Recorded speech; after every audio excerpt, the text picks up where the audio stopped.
Good morning, my dear students. Today we are reading the summary of the chapter Last Leaf.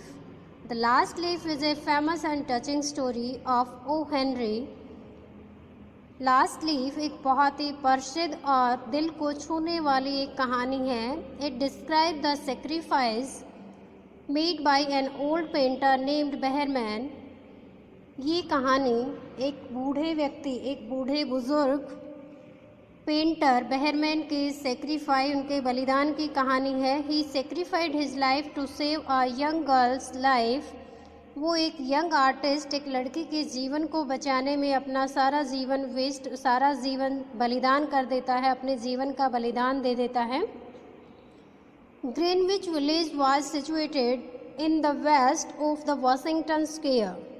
Greenwich गांव Washington square के west में पश्चिम में स्थित था. This is a village become a colony of artist. ये गांव सभी कलाकारों के लिए एक ठिकाना बना हुआ था. Here two young girls Sue and Johnsy also lived. यहाँ पर दो यंग गर्ल्स शू और जॉन्सी भी रहती थी. They had set up a joint studio on the top floor of a 3-storied old building. उन्होंने एक पुराने घर के तीसरी मंजिल पर अपना स्टूडियो बना रखा था और वहाँ पर रहती थी. These girls come from different places. ये लड़कियाँ दोनों अलग अलग स्थान से आई थी. But once they had met. पर एक बार जब वो मिले, बिकम फ्रेंड्स, दोस्त बन गई. And now they lived like sisters. और अब वो अपनी बहनों की जैसे रहती थी. In the month of November pneumonia attack the artist colony. नवंबर महीने में निमोनिया का अटैक उस आर्टिस्ट कॉलोनी में हो जाता है. Number of people died. बहुत सारे लोग मारे जाते हैं. Johnsy also fell ill with the pneumonia. Johnsy भी निमोनिया का शिकार बन जाती है. Sue tried the best to nurse her. Sue ने उसकी बहुत देखभाल की. But her condition worsened. पर उसकी स्थिति थी वो और भी ख़राब होती जा रही थी. सी बिकेम वेरी वीक. वो बहुत कमज़ोर हो गई थी. The doctor told shoe that Johnsy's chances of recovery were very few. Doctor ने शू को बताया कि जॉन्सी के ठीक होने के चांसेस बहुत कम हैं. Because there was an ivory. Because she had lost the will to live. क्योंकि उसने ज़िंदा रहने की जो इच्छा होती है, विल पावर होती है, वो छोड़ चुकी है. Because there was an ivory creeper outside the window. क्योंकि खिड़की के बाहर एक छोटी सी बेल थी जो क्रीपर किसी रस्सी के सहारे जो ऊपर चढ़ती है. Its leaves were falling. इसके पत्ते गिर रहे थे. Johnsy had a fancy that she would die when the last leaf of the ivy creeper fell down. Johnsy ने एक कल्पना अपने मन में एक धारणा बना ली थी कि जैसे ही इस आइवरी क्रीपर के पत्ते गिरेंगे, आखिरी पत्ता गिरेगा, मैं भी मर जाऊंगी. शू वॉज वरीड. शू बहुत चिंतित थी. So doctor advise Sue to make Johnsy to take interest in life. इसीलिए डॉक्टर ने सलाह दी शू को कि किसी तरह से जीवन में जॉन्सी का इंटरेस्ट, उसका लगाव बनाया जाए ताकि वो जिंदा रहना चाहे. Only then she could be saved. केवल तभी वो जिंदा रह सकती थी, तभी उसको बचाया जा सकता था. It means she was in depression. वो बहुत ज़्यादा डिप्रेशन में चली गई थी. After observation Sue came to know about this fancy of Johnsy. और जब उसने ऑब्जर्व किया कि शू कुछ बुड़बुड़ा रही है अकेली लेटे लेटे, तो उसने ऑब्जर्व किया कि शू के दिमाग में एक कल्पना बनी हुई है. Means no about this fancy of Johnsy. Johnsy ने जो कल्पना अपने दिमाग में बना रखी थी, वो कल्पना उसको पता चलती है. She told Johnsy that there was no link between the last leaf and her life. कि उस पत्ते जो क्रीपर जो बेल चढ़ी हुई है सामने वाले फ्लैट में, सामने वाले घर में, उसका और उसके जीवन का कोई कनेक्शन नहीं है. But Johnsy did not listen to her. पर जॉन्सी उसकी बात नहीं सुनती थी.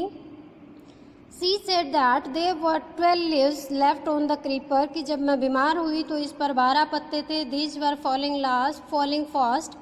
ये बहुत जल्दी जल्दी नीचे गिर रहे थे. And she would die when the last one fell. और उसको पता था कि वो मर जाएगी जब आखिरी पत्ता गिरेगा. She said that she expected all leaves would fall in the night. और वो उम्मीद करती है कि आज रात में ही सारे पत्ते गिर जाएं.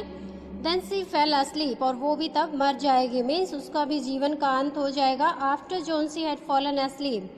जब जॉन्सी सो जाती है, Sue went down stair to meet Behrman, an old painter. जब जॉन्सी सो जाती है, शू नीचे डाउन स्टेयर सीढ़ियों से नीचे जाती है और एक बूढ़ा पेंटर रहता था बेहरमैन, उससे मिली। शी वॉज पास्ट 60, वो 60 साल से ऊपर था, उसकी एज 60 साल से ऊपर थी। But was a failure in art, पर वो अपनी कलाकृतियों में असफलता, मीन्स वो सफल नहीं हुआ था अपनी कलाकारी में। He was always talking about the masterpiece which he was going to paint, पर वो हर समय कहता था कि मेरे जीवन का एक ही लक्ष्य है कि मैं कोई मास्टरपीस, एक ऐसी कलाकृति बना सकूं जो जीवन का संचार करे लोगों में।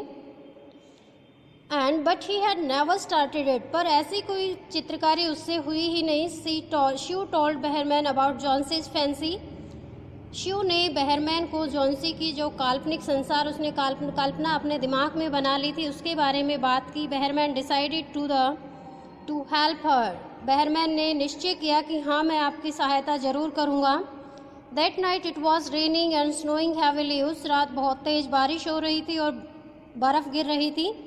Old Behrman took A ladder and a few colours and went out, old man जो बेहरमैन था उसने एक सीढ़ी ली और कुछ कलर लिए और बाहर चला गया।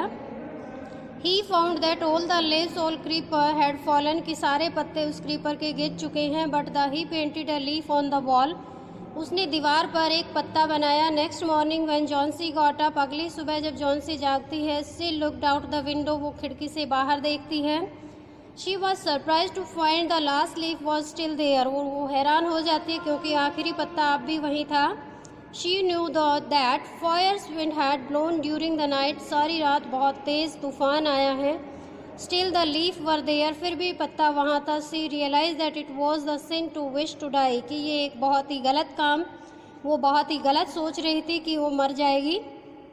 हर विल टू लिव रिटर्न, उसके जीने की उम्मीद दोबारा जाग जाती है। शी स्टार्टेड रिकवरिंग, वो दोबारा ठीक होना शुरू हो जाती है। The next day the doctor said, अगले दिन डॉक्टर ने कहा, she was out of danger, अब वो खतरे से बाहर है। That afternoon they came to know that old Behrman had died, और उसी दोपहर के बाद उन्हें पता चलता है कि जो बूढ़ा बेहरमैन था, 60 साल से ऊपर वाला जो पेंटर था, वो मर चुका है। Sue told Johnsy that he had painted the leaf on the wall when the last leaf fell, Sue ने जॉन्सी को बताया कि उस बूढ़े बाबा ने उस दीवार पर आखिरी पत्ता गिरने पर वहाँ पर एक पत्ता बना दिया था। He had gone out in snow and rain in order to paint that leaf, उस पत्ते को पेंट करने के लिए वो सारी रात बारिश में और बर्फ में बाहर रहा, और इस वजह से वो he had cot pneumonia and died, उसको निमोनिया हो गया और बुजुर्ग भी था, वो मर गया। The leaf was in fact his masterpiece, और आखिरी पत्ता जो उसने बनाया वो वास्तव में उसका एक मास्टरपीस था, क्योंकि उसी से जॉन्सी के जीवन में दोबारा जीने की उम्मीद जागती है और वो जीवन का संचार होता है। कोरोना में भी बेटा thinking about the will power, if our will power is strong then we are healthy. Thanks a lot, go through the chapter very carefully and learn the power of will power. Thanks a lot.